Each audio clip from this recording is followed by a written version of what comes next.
Good morning. Will the Standing Committee on Legislative Affairs please come to order? Before the committee can proceed with the business before it, it must elect a chairperson. Are there any nominations? MLA Compton. I nominate MLA Corbett. MLA Corbett has been nominated. Are there any other nominations? Hearing no other nominations, MLA Corbett, will you please take the chair?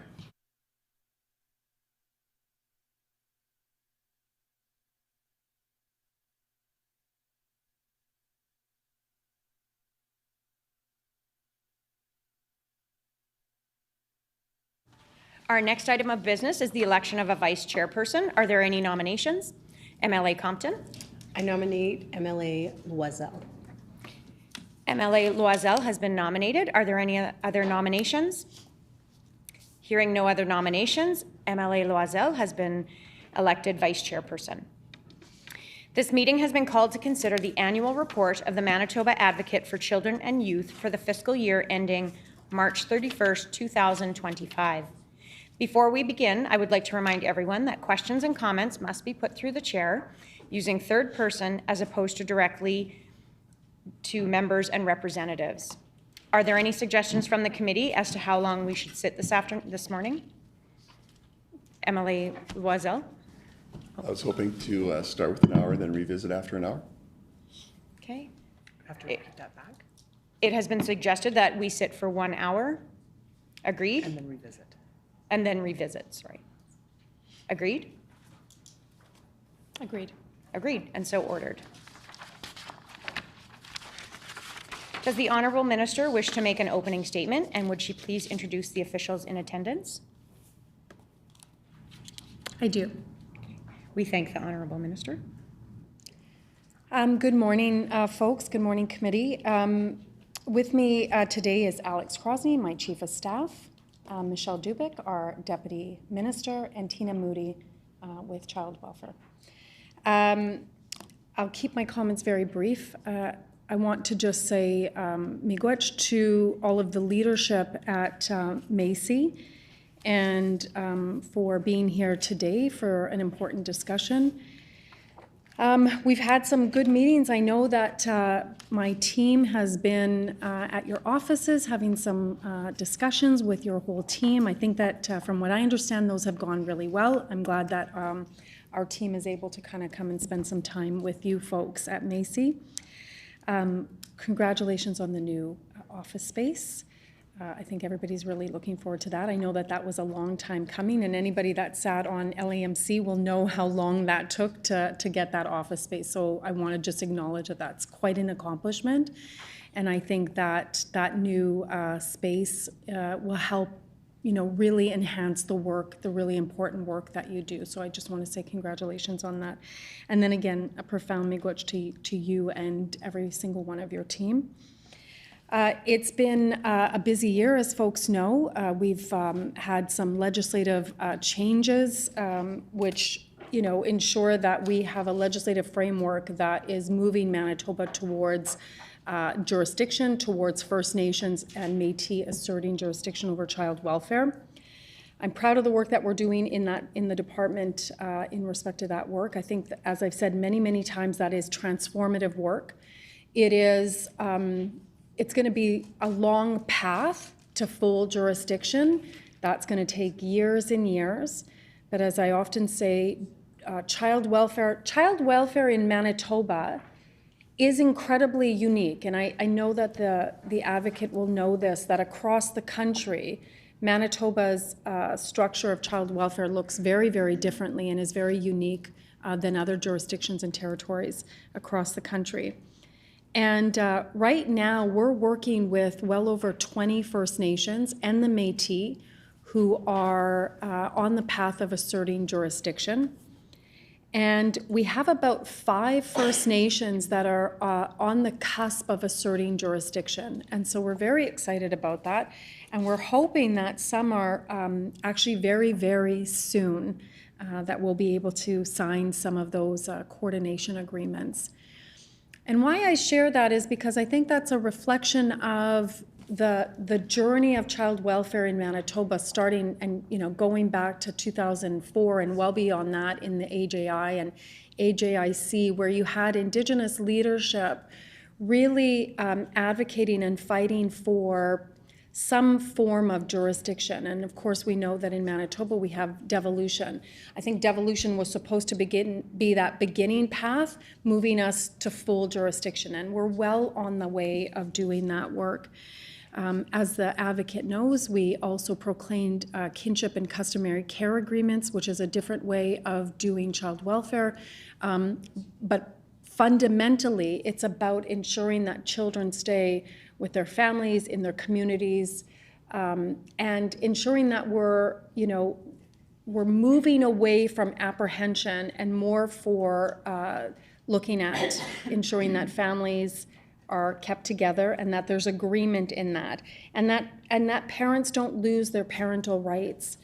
So slowly but surely, we're moving towards the path of asserting jurisdiction. As I've said many, many times, it's going to take a while. It's going to look differently. Every First Nation is going to pursue this differently within their Indigenous laws. But our government is committed to doing that work. And we're also committed to working with Macy to continue the good work of collaboration in respect of children's rights and the services that they are entitled to receive in Manitoba.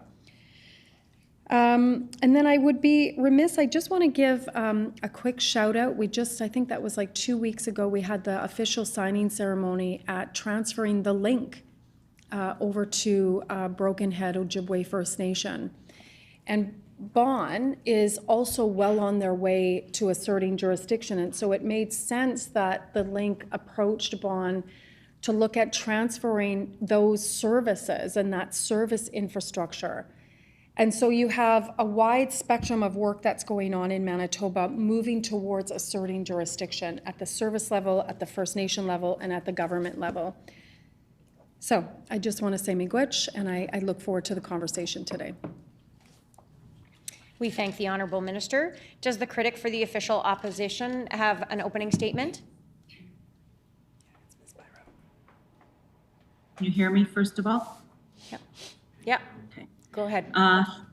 Thank you, Madam Chair. My apologies for not being there in person today, but I'm grateful that we have the technology that allows me to participate virtually.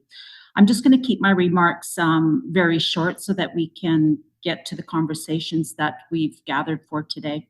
First of all, I want to express my heartfelt gratitude to the Office of Macy, and particularly to Sherry Gott and her team that works hard behind the scenes to protect children and youth here and advocate for them.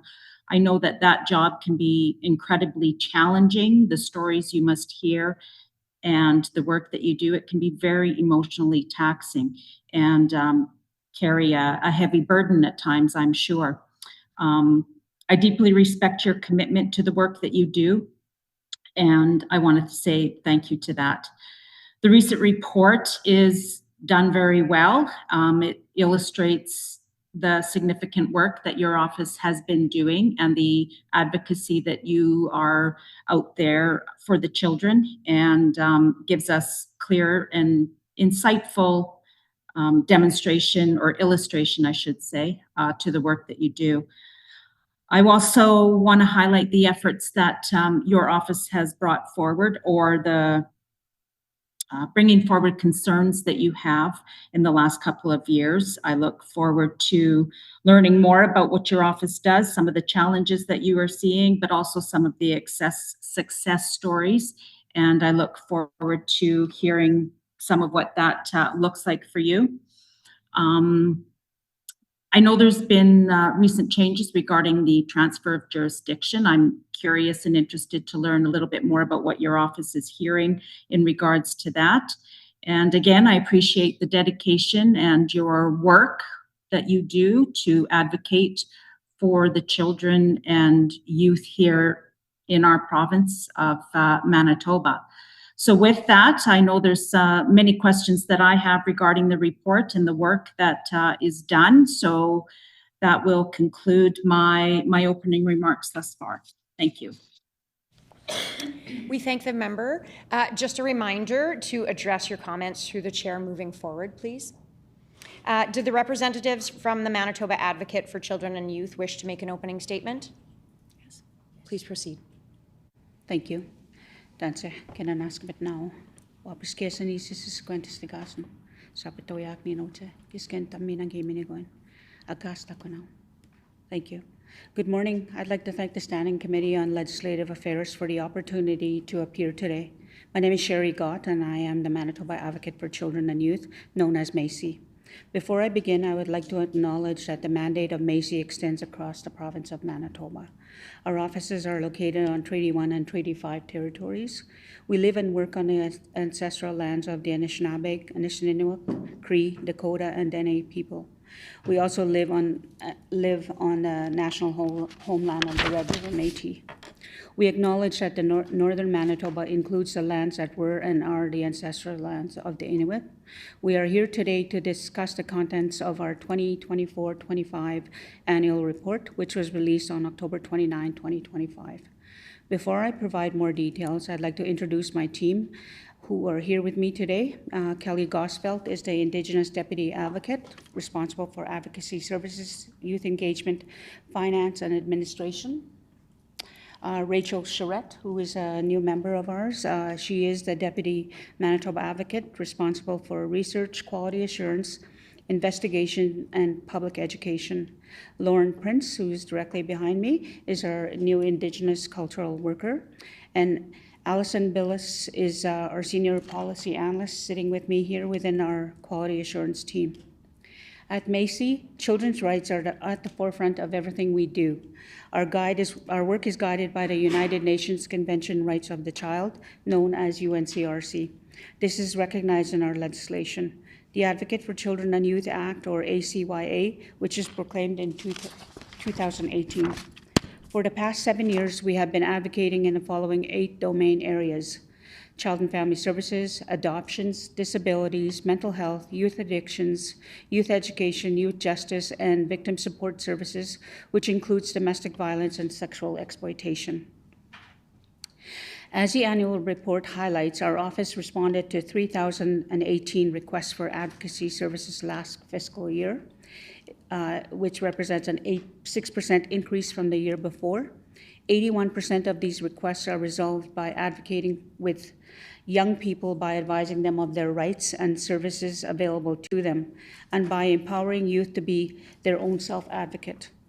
We opened 448 ongoing advocacy cases where the source of referrals inquiry required long-term supports or more complex interventions.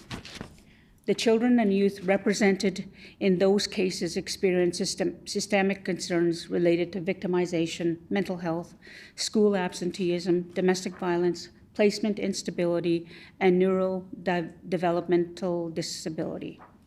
On average, advocacy cases remained open for 4 months. In total, 83% of the children and youth we supported through advocacy services were Indigenous. The systemic advocacy specialists focused on strategic response planning and stakeholder engagement in critical areas such as youth addictions, expanding access to respite services for children with disabilities, addressing gaps in healthcare access for children with refugee status, and promoting equitable mental health supports for children and youth with FASD and autism. In addition, the specialist works alongside the quality assurance and research teams to produce the special report Inageke Bimadiswin Towards the Good Life, Unifying Voices of Youth Addiction System Change, released in November 2024. The report amplifies the voices of young people who use substances and have firsthand experience with the youth addiction system, as well as the profound insights of those service providers working tirelessly to support them. Taken together, the views, expertise, and experiences contained within the report shed awareness of some of the current problems within the youth addiction system, as well as possibilities for transforming it to better serve the children and youth for which it is intended. In the last fiscal year, we received 206 formal child death notifications, and there were 86 child death reviews completed. These reviews identified systemic concerns that are highlighted in the annual report. Suicide continues to be a leading cause of death for youth between the ages of 10 and 20 in Manitoba, with 18 reported last fiscal. We must do better for young people across the province. One of the purposes of child death reviews is to identify and analyze recurring circumstances and trends to improve the effectiveness and responsiveness of reviewable services. A recurring trend that we are concerned about and monitoring is caregiver needs and well-being. Over the last 2 years, our office reviewed a number of cases where caregivers' mental health or addictions directly impacted the safety of children, and in some instances resulted in child death.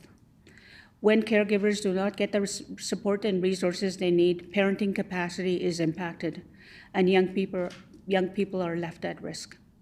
A mental health and addiction strategy that encompasses the needs of all Manitobans is essential to fulfilling young people's right to survive and develop in the best way possible, and it's government's responsibility to ensure it. Another ongoing concern that we see across the programs in my office is the number of young people presenting with complex trauma and needs. These young people are among some of the most vulnerable citizens in Manitoba and are at the highest risk of harm or death. Despite services provided, relentless efforts advocating on their behalf, young people in Manitoba continue to face significant gaps in accessing the specialized services that they desperately need and are entitled to. Their families and service providers are being left with difficult choice between seeking specialized placement resources outside the province or remaining in Manitoba, where resources are failing to meet their needs. These exceptionally vulnerable youth will continue to be at risk while they wait for culturally safe specialized placements. The Serious Injury Program continues to see increases in reporting as the awareness of the program and reporting requirements expand across reviewable services. In 2024-25, the team received 273 referrals, of which 160 were considered in scope for review. The team completed 95 reports, and Indigenous children, youth, and young adults were represented in 88% of those injuries. The most common injuries involve drug and alcohol, head injury, penetrating wounds, and sexual assault. Similar to the systemic issues we've seen in child death and advocacy, housing insecurity and disruption to their access to education were prevalent in these reports. It is clear this program and across Macy that young people in Manitoba continue to face complex co-occurring issues. Without youth-specific strategies to address these support gaps, we will continue to jeopardize the safety and well-being of vulnerable people in Manitoba. This is unacceptable. This past year, youth engagement coordinators carried out a diverse range of public education, engagement, and outreach initiatives throughout the province. The youth engagement team connected with 71 youth-serving organizations to promote child and youth rights and raise awareness of Macy. This allowed them to reach 3,007 youth, and including 29 outreach initiatives where the primary audience was youth. The youth engagement team also continued to work on a peer-to-peer research project and laid the groundwork for another UNCRC mural, which is set to be unveiled in 2026. The team, alongside the Youth Ambassador Advisory Squad was invited to participate in a conference hosted by the Canadian Museum for Human Rights. Last year, the public education team launched a TikTok account in an effort to reach more young people. The account features a variety of videos highlighting Macy's community involvement, children's rights, and issues, and more. The team also led our first ever digital awareness campaign. In just 10 days, we saw promising results. We reached more than 600,000 accounts on Meta platforms and YouTube for a total of nearly 940,000 impressions. We are also working to increase visibility in the north and have added visibility through signage and ads in the Thompson Centre City Mall, Airport, and Community Centre. This past year, the research team worked on a special report, Shifting the Lens, Understanding and Confronting Equities in Sleep-Related Infant Deaths. The report is an up-to-date, updated to the 2020 Safe Sleep Report and stresses that sleep-related deaths cannot be understood in isolation from conditions in which they occur. The representative's time is up. Do we have leave for the representative to continue to finish her report? Agreed. Please proceed. Thank you. The team also supported work on 2 statements of concerns, one related to sexual exploitation and the other one to youth addiction services. This work on addiction services also supported a special report on the topic. Collaboration is key to the research team, and they are highly involved in nearly all projects at Macy. The quality assurance teams continue to work on updating Macy's recommendation monitoring model this fiscal. This includes several consultations with government departments, elders, youth, and other organizations to ensure we are operating in a good way. Some other highlights of the quality assurance team include the completion of an office-wide policy and procedures manual, updated recommendations and implementation sheets to align with the new recommendation monitoring model, an input on 7 office-wide projects where QA support and analysis or leadership was provided. Following the formal review of the Advocate for Children and Youth Act by the Standing Committee on Legislative Affairs, Macy participated in a working group with internal government representatives from the Department of Families. The intention of this working group was to discuss the proposed amendments of ACYA and put forward by Macy for the purpose of creating legislative proposal. This work is incredibly meaningful to our office. We do have concerns about how lengthy the process has been so far and would like to see action in the future.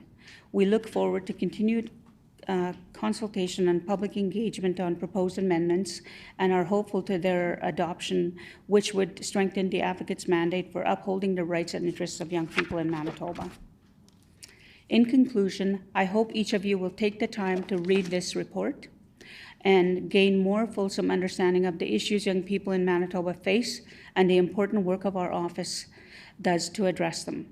We work every day in support of the rights of young people, and this work cannot happen without collaboration between our offices and your government. We take this privilege very seriously and hold this work close to our hearts. Eguse, I now welcome questions. Thank you to the representative. The floor is now open for questions. Ms. Byram?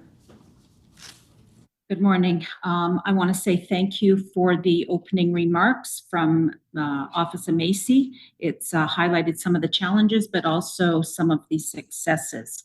And I can appreciate the report. I've read through it a number of times and do have some questions in relation to that. I'll start off with, in the very beginning where it illustrates a little bit of the executive summary. It talks about 30 updated recommendations. I'm just wondering if the Advocate can expand on some of those recommendations and if there would be a top 5 that they would consider being a priority right now.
You're ready? Okay.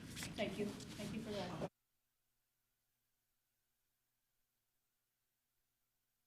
that. recognize her. Oh, sorry. Sorry, I need to recognize you. Ms. Gott, please proceed. Thank you, sorry. Currently, we have 5 reports that we're looking at that we released in the past few years: Shifting the Lens, Safe Sleep, Aisha Hudson's report, the Intimate Partner Violence report, and the Disability report. So I can't highlight 5 recommendations at this point because we have 5 reports that we're reviewing and monitoring through our new recommendation model. Thank you. Minister, do you? No, okay. Ms. Byram? Thank you for that. Moving forward, just given the essence of time, we're going to be a little short. I have quite a number of questions. Looking at the services that are provided, are you, with the change of jurisdiction, are you seeing children and youth falling through the cracks? And how are you able to navigate that when you don't have any oversight to assist in some of that?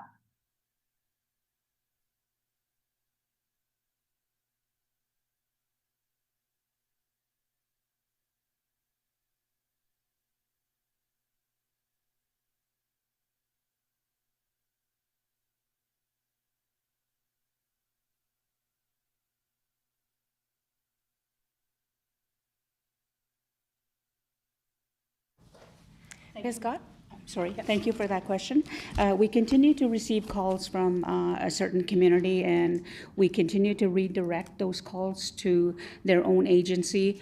However, we are, we don't, we take calls from all youth in Manitoba, and we don't, we listen to their concerns, and we advocate to the best of our ability. And as far as oversight, we have no jurisdiction under Bill C-92, although we still get calls from one certain agency. But like I said, we've met with the minister, and we've been redirected to direct those calls back to the agency, so the Elders Council can deal with the youth that are calling. I think, we, as Bill C-92 starts to roll out, more likely we'll get more calls, but at the same time, we are willing to work with anybody that calls us. And we have been meeting with some agencies to talk about an MOU to ensure that service delivery is being met and that children's needs are being met. So this week, actually, we are meeting with a community to discuss how we could support them. And we support jurisdiction, by the way. I think Indigenous children deserve to be supported by their own communities. Thank you. Thank you. Minister Fontaine? Yeah, I just want to respond to what the opposition critic is peddling here at the Standing Committee. I think it's incredibly important to recognize, again, the colonial narrative that members opposite continue to bring forward in respect of jurisdiction. And the member consistently and routinely brings up that because First Nations and Métis are pursuing and attempting to assert jurisdiction, that children are more at risk than what is a colonial system of child welfare.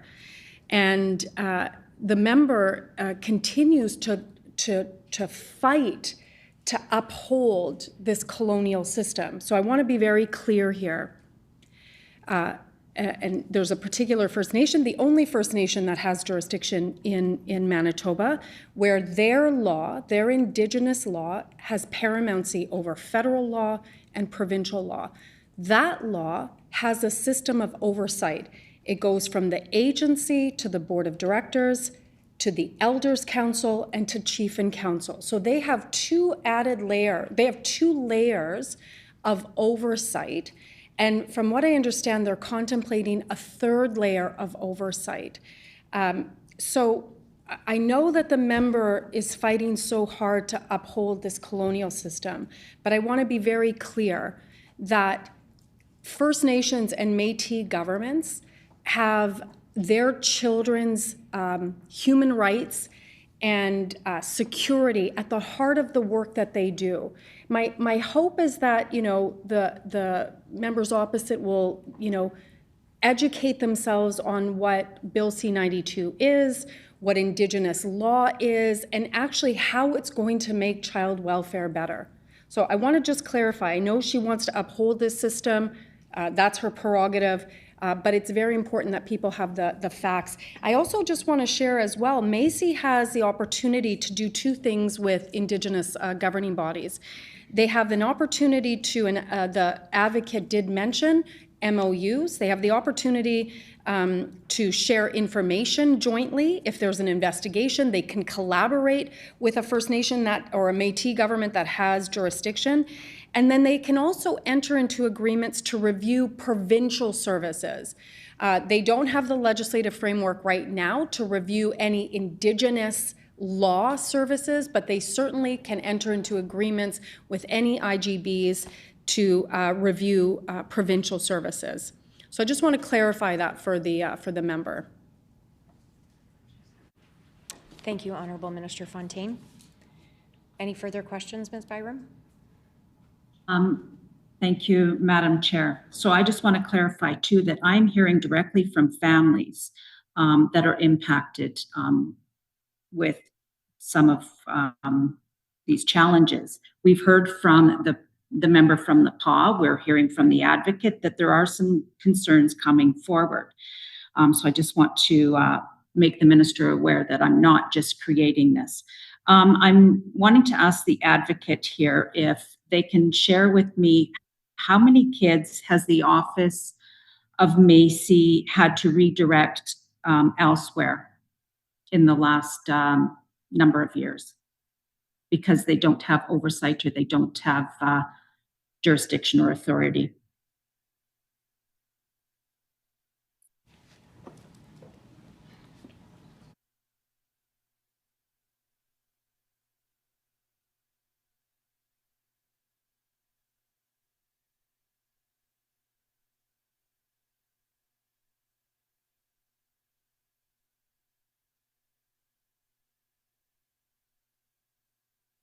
Ms. Scott?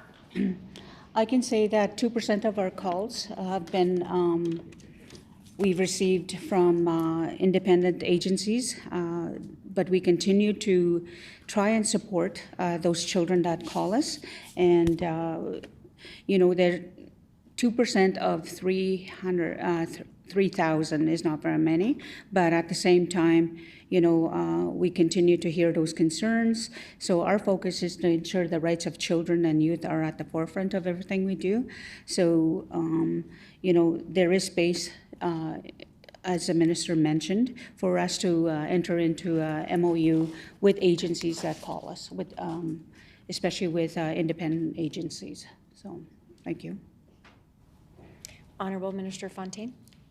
I just want to correct what the member just said again, even though I just put this on the official record. Again, she continues to peddle a narrative that's not true. It's not accurate. She just said in her question to the advocate, because they don't have oversight. I just laid out for the member that PEGWIS, as an Indigenous governing body, has 2 oversight mechanisms and are currently contemplating a 3rd oversight mechanism. I also just want to clarify for the member that right now in Manitoba, we only have 1 IGB. We only have 1 Indigenous governing body, and that happens to be PEGWIS, who has 2 oversight mechanisms, which includes an Elders Council. So what the member is putting, and again, peddling on the official record, is that an Elders Council somehow isn't equipped and isn't able to deal with some of the concerns that may present themselves.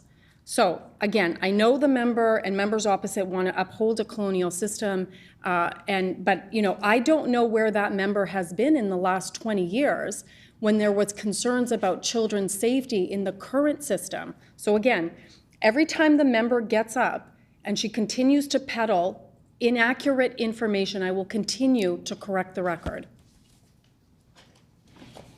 Thank you, Honourable Minister Fontaine. Ms. Byram? Okay, we're here to talk to Macy about some of the work that they are doing. And Macy doesn't have oversight on some of these First Nation communities. Moving forward, I am in the report. It indicates that there's 42% related challenges in life, survival and development for youth. I'm wondering, Madam Chair, if the advocate can elaborate on the specific factors contributing to these challenges that these youth shared or that the Macy recognizes.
Ms. Scott?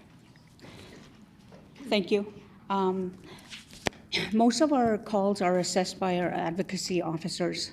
So they categorize when they assess those calls, they categorize through the UNCRC on whether or not that right is being met.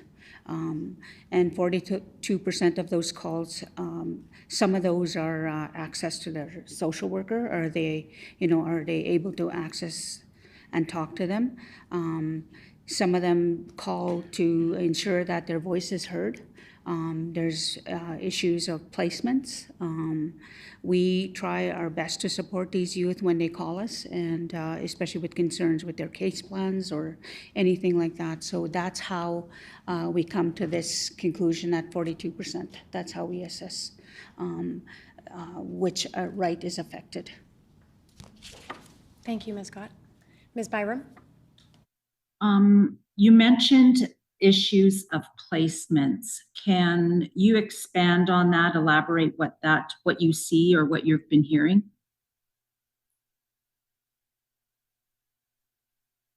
Oops, right, Ms. Scott? Sorry, okay. We know that there is lack of placements in the system, especially specialized placements. Children with complex issues and complex trauma have difficulty in accessing placements of that nature. We know that the system is lacking EPR shelters. We know that, and so we continue to ensure that the children's needs are met in those placements if they find one. So I think that with us, we continue to receive those types of calls. So I don't know what else I can say on that, but other than, this has been a long systemic issue. It's not just new. It's been, even when I was doing working in the field way back when, we had those issues. So I know that, kinship care and all that is happening, and that's a good move, right? Because children deserve to be raised by their families. So thank you. Thank you, Ms. Scott. Ms. Byram? We also heard from Chief Dr. Stanley Bird with concerns in resources being available and other concerns in relation to jurisdictional transition.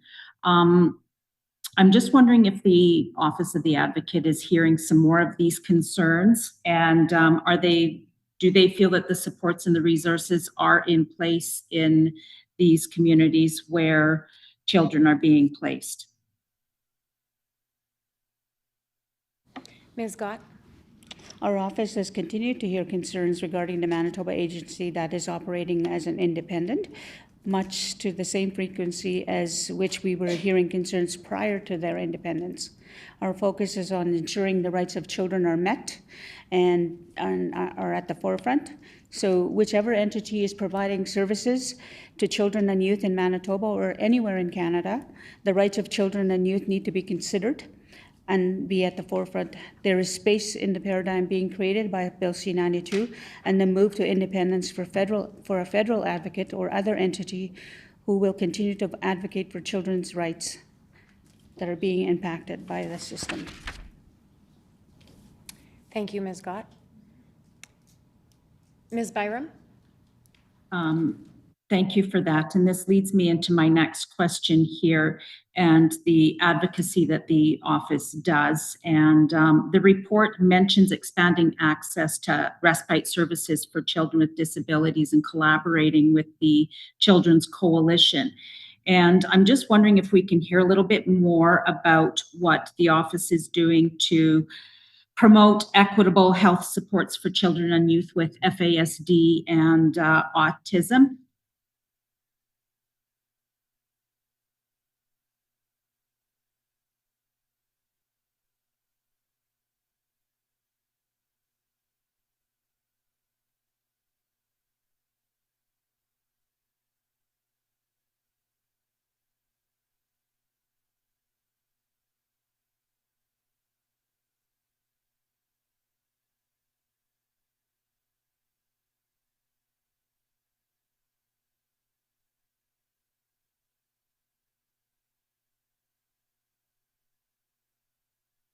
Ms. Gott? Thank you. One of the things in our office is we have a systemic advocacy specialist that works with alongside agencies and organizations that work with children with disabilities, and she continues to collect that data and to ensure that those needs are addressed. Thank you, Ms. Gott. Honorable Minister Fontaine? I will also just put on the record here for the purpose of the committee and for the purpose of the critics' information that we did extend children's disability services on reserve, including children's home care services on reserve as well. So families with children with disabilities can now have access to the provincial infrastructure that we have in families to support them as they navigate that system. Thank you, Honorable Minister. Ms. Byram? So just following up on that, the Office of Macy has done some good reports. We've seen them for a number of years, and one of those reports was Bridging the Gaps. Can the Office of the Advocate tell me where things are at with those 9 recommendations in the Bridging the Gap report? What is the status of implementation of those?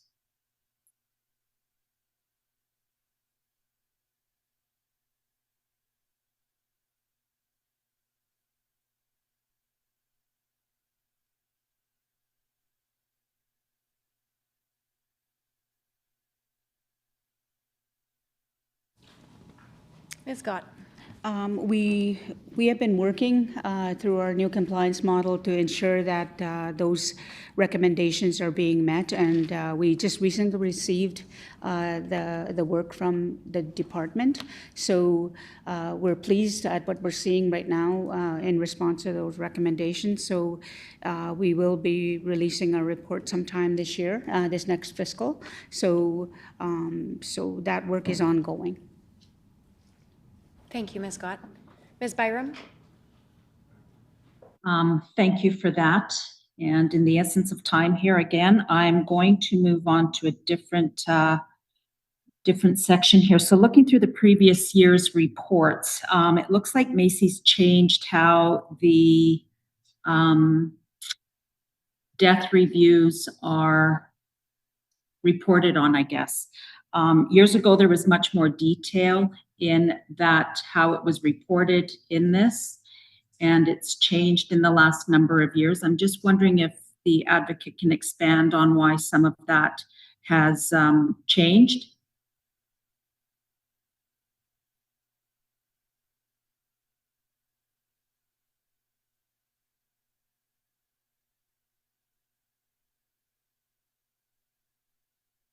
Ms. Scott? I think I'm going to ask you what specifically has changed. I don't think we've changed anything.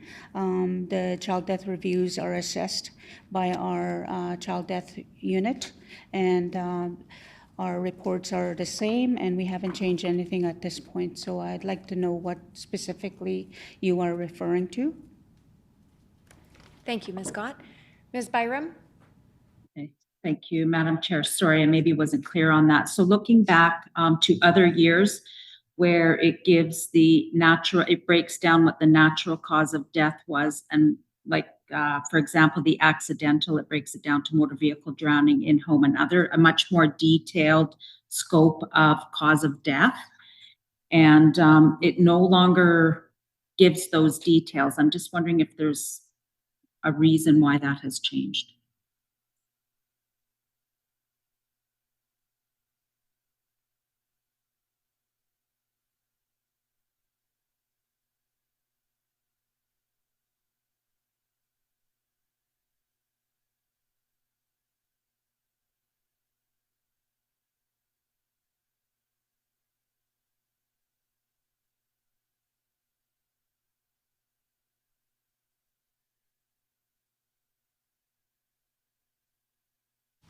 Ms. Scott? So when you look at our data on page 28 of our annual report, we used to break down the manner of death. But since we've aggregated all our data, we've decided this was the best way to report our manner of deaths. And these are the five, when you look at these, these are the five main ones that we report on. And I think that it was, you know, we found that it was better to do it that way rather than identifying, you know, if a child died naturally of a disease. I think it's better and respectful to do it this way. Thank you, Ms. Scott. Ms. Byram? Thank you for explaining that. So although the total number of deaths has decreased, thank goodness, but we're seeing an increase over the last number of years of those that are undetermined. I'm just wondering if there is, if the Advocate's Office is seeing what those undetermined deaths are, or are they concerned about seeing the increase of those deaths? Ms. Scott? First of all, I want to acknowledge that even one child death is too many. So these numbers ebb and flow, and there are likely a variety of factors at play. We would like to see the numbers continue to decrease. This can be achieved through strategy, policies, and community supports that are responsive to the needs of young people. Thank you, Ms. Scott. Ms. Byram? Are you concerned by the I guess, do you see where there's a trend in that underdetermined number of deaths where it's increasing? Do you have an explanation that you can share with us? Just a reminder to please pose your questions through the chair. Ms. Scott. Ms. Scott? Just reiterate, numbers ebb and flow. Most undetermined deaths are those between.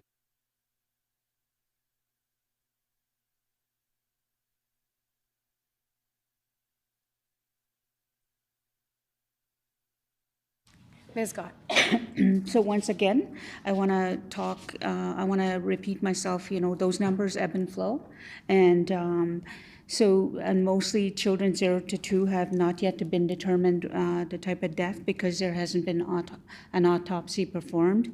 And also those deaths are determined by the OCME's office. Thank you, Ms. Scott. Ms. Byram?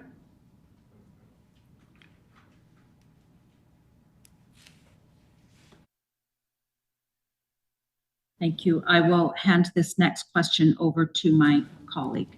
Mrs. Stone? Yeah, thank you. In your remarks, you had, the advocate had mentioned that 2% of individuals had reached out from the community that has their own jurisdiction. So I'm curious of how many ended up becoming repeat calls. So of those individuals that had reached out and were then redirected to their own authority, how many then reached back out to your office again?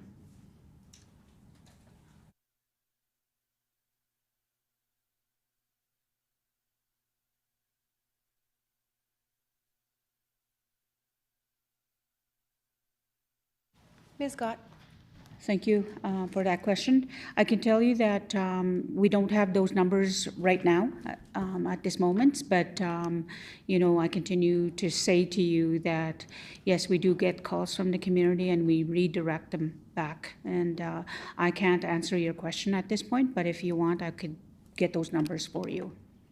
Thank you. Thank you, Ms. Gott. Ms. Byram? Thank you. I know the advocate discussed some of what they are doing to get youth engaged and do some outreach programming in different areas. Can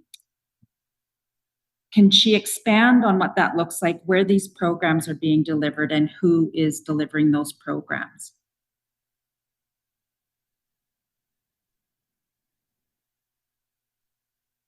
Ms. Gott? We have 2 youth engagement coordinators that are overseen by a program manager and that are also overseen by a deputy advocate. So we also have a youth ambassador advisory squad that does activities. There's 12 members at this point, and we always do intakes with respect to that to ensure that's there's representation from youth that have lived experience, that have skills in the areas of making recommendations to our office to improve service delivery for the kids. They participate in presentations, workshops, community organizations, social media. So when the youth ambassador advisory squad talks to us, they talk about nothing about us without us. It speaks to their right to be heard and to be included in the development of plans that affect them. So youth in Manitoba understand that the biggest issues facing our province at this point is they have ideas and solutions to address them. So young people play a critical part at Macy. They provide that connection and real experience, and they provide insight to our programs and reports. They speak at conferences, and they connect with youth across the province. Thank you, Ms. Gott. Ms. Byram? Thank you, Madam Chair. Thank you for expanding a little bit on that. And just to help build off of that, is there other programs that you could want to implement, but you maybe need other resources for, and maybe to help reach more kids or get them different information? And what is it that you would need to help sort of do that extra bit of outreach? Ms. Gott? Sorry, like I said, some of the things that the youth participate in is, along with our staff, which we're really proud of. Every year on November 20th, we have our National Child Day. This year we went to East Selkirk School, where over 300 youth participated. And there's a mural project that's coming up, which they worked with local artists to develop a new mural, and it's beautiful. Once it comes out and unveiled, I think it'll be received very well. They also provided support to the peer-to-peer research project. We would like to also develop a program in the north, especially with all the lack of resources in the north for youth. We want to be able to be at the forefront of that work. And right now we have an ongoing addictions project, Bridging the Gap, I think it's called, or Agenda, something like that. And but anyway, our systemic advocate is going up there to work with youth to help develop our youth's work on our youth addictions project that we've been working on for the past couple of years.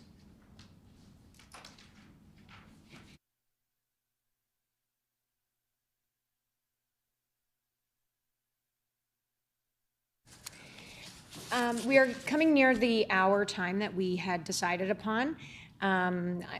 What is the will of the committee? Mrs. Stone? I recommend we sit for another 30 minutes and then reassess from there. Okay. Agreed? Repeat that back. Oh, sorry. So the will of the committee is to sit for another 30 minutes. Is that agreed upon? Agreed. Ms. Byram? So the minister had mentioned multiple communities who are expected to assert jurisdiction. And I'm just wondering if any of those communities have reached out to build off of the experiences of the advocate, and who is the expert in this and has some insight to some of the concerns. And that is my question.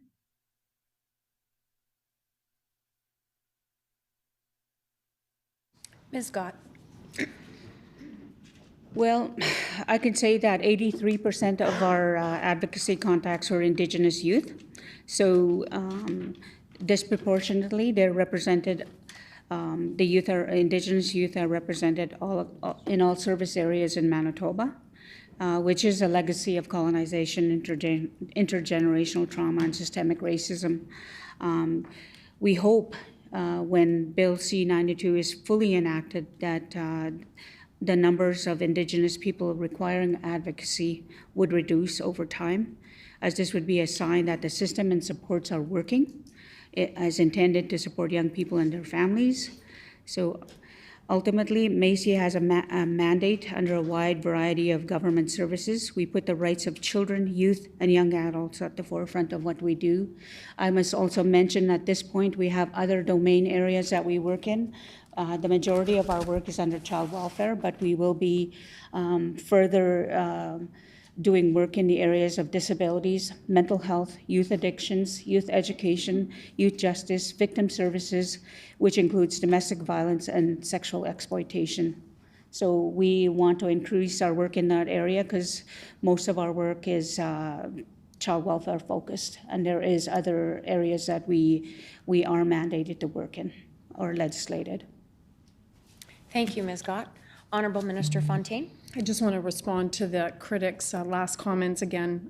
Once again, I'm not sure if the critic is like doing it on purpose. I mean, I would imagine that the critic's doing it on purpose to continue to peddle, or maybe she doesn't know, which is could be the reality as well. But the language that she continues to use implicitly implies that Indigenous people don't have the expertise, the capacity, the care, or the knowledge on how to care for our children.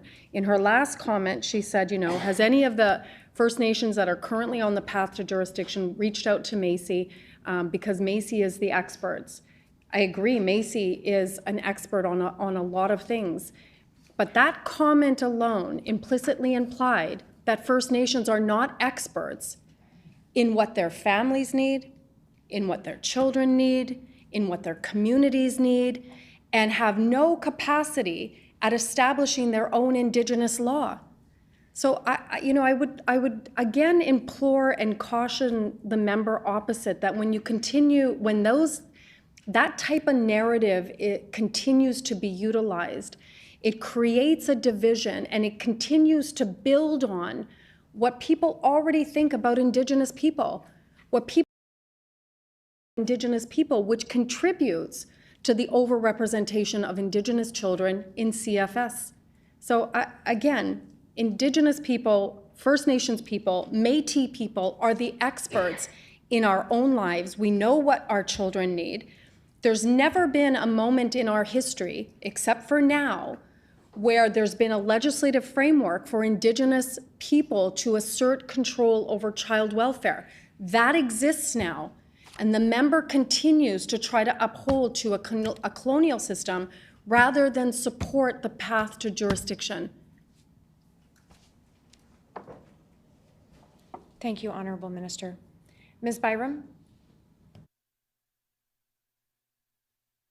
no community has the expertise like Macy does. And I've been hearing from families from across Manitoba with concerns and children that are being affected in child welfare across Manitoba. So I'm just going to move forward here. Regarding quality assurance that Macy does. It states in the report that, and I'm going to quote this, a critical aspect of the quality assurance team's work also involves tracking and evaluating how government departments respond to and act upon recommendation issues by the Manitoba Advocate through investigations and special reports. So my question is, who sees that evaluation and what is done with the information? Is it implemented or discussed internally? What happens to all that captured data?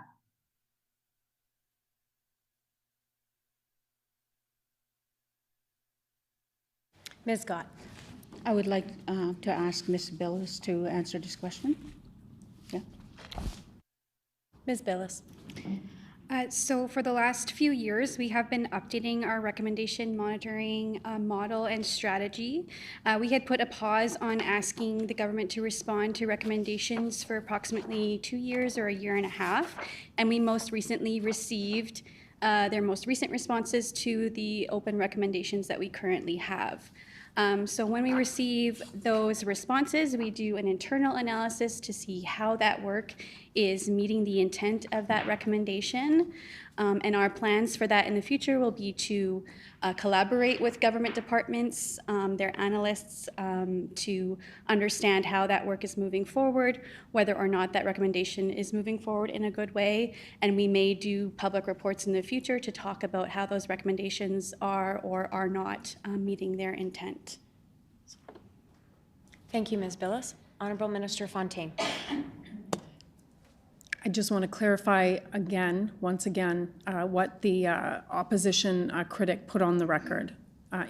She started that last question by saying, no First Nation community has the expertise of Macy.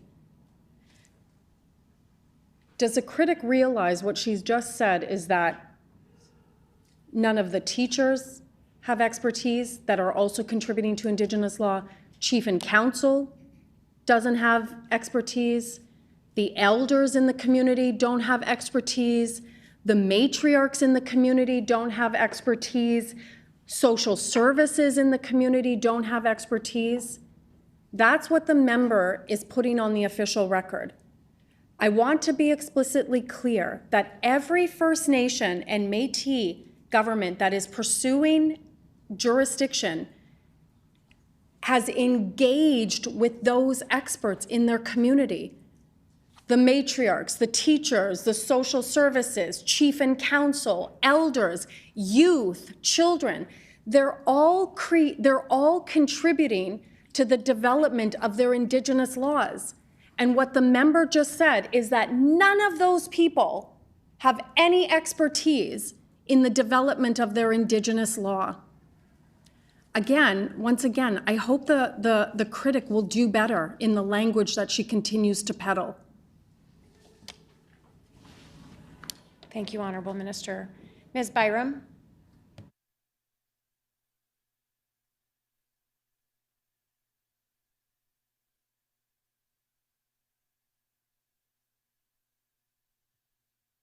I will pass the floor over to my colleague.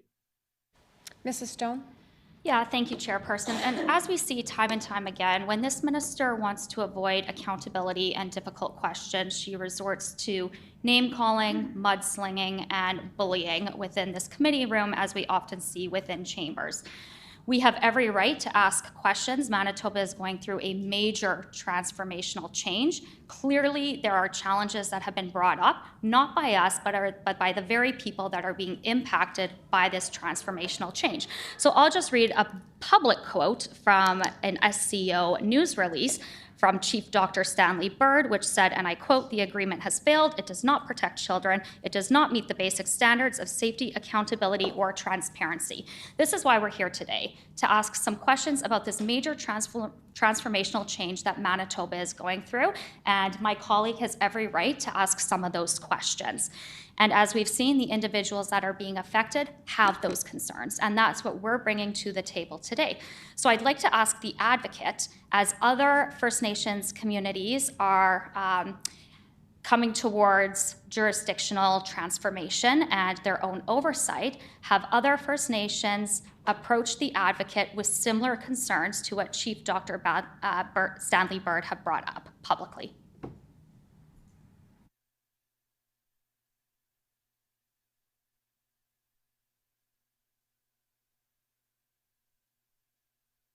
Ms. Gott. Thank you. So I guess one of the things I could say to you is that, we do receive calls from youth that have concerns about service delivery and mechanisms and all that in place. We need to meet to ensure that their rights are met. We need to ensure that their voices are heard, and we need to ensure that their service delivery requirements are met. So we continue to advocate for those children. We will never turn any child away. And as far as hearing from other agencies, I can't answer that question right now because of the fact that there's only one agency in Manitoba that asserted jurisdiction. So we continue to get calls from First Nation agencies and First Nation children that require support and advocacy. So we will continue to do that work. That is our legislative mandate, to ensure that service delivery is met. Thank you, Ms. Gott. Mrs. Stone? You had mentioned in one of your comments that the advocate was working towards MOUs with various jurisdictions. So could the advocate please speak to what we're looking at for timelines? We've been talking about this for a couple years now as to a process for MOUs, so the advocate can provide the support and fill those gaps that are clearly coming up, like we've seen with PEGWIS. So if the advocate could kind of talk through what some of those timelines look like, how confident is the advocate in getting those MOUs signed so that we ensure that children and youth are not falling through the cracks as Manitoba goes through this major transformational change. Ms. Gott. I can tell you that when I first started as the advocate 3 years ago, I was meeting with agencies on a regular basis, and we were just going through our mandate and our legislative mandate to ensure that the children's rights are met.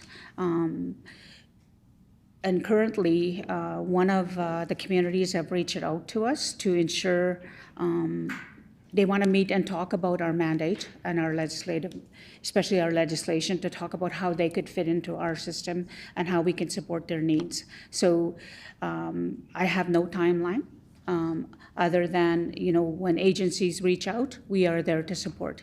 And we are there to make, advise, make recommendations on how to continue working through their processes. Because I know the system is really difficult. It's very difficult to work in the child welfare system, just so you know that. I've been doing that for a long time. And when there's lack of resources in the system, it creates a lot of uncertainty for the kids, right? So ultimately, I think we need to ensure that children are safe. Thank you. Thank you, Ms. Gott. Ms. Byram? So just building on that a little bit, where you have indicated the lack of resources in some of these, in the child welfare system. And we're hearing from particular First Nation community, and you're learning as we transition through this jurisdictional care as well. Is there a mechanism in place for the advocate's office to, as you're learning, to share with other agencies? Do you have something sort of in place where you can go out and share some of your insight in helping transition through this? Ms. Gott. We have been working internally on how to, ensure that we are supportive and available to any agency in Manitoba. And so we work in collaboration with anybody that comes to us, and we listen to their needs, and then we try our best to work with those agencies. We did develop an MOU. It's very legalistic at this point, and we shared it with one agency, and that was where it was left at. So we will continue to try and reach out through our public ed campaigns that we are available to support and help, and in any way that we can. As far as advocating for children, we will continue to do that. Ms. Byram? Thank you, and I have no further questions at this time. I do just want to say thank you to the Office of the Advocate and for all the work that they do and the advocacy that they provide for children and their care. So thank you. Seeing no further questions, I will now put the question on the report. Shall the annual report of the Manitoba Advocate for Children and Youth for the fiscal year ending March 31st, 2025 pass? Agreed. The report is accordingly passed. The hour being 11:13, what is the will of the committee? Committee will rise.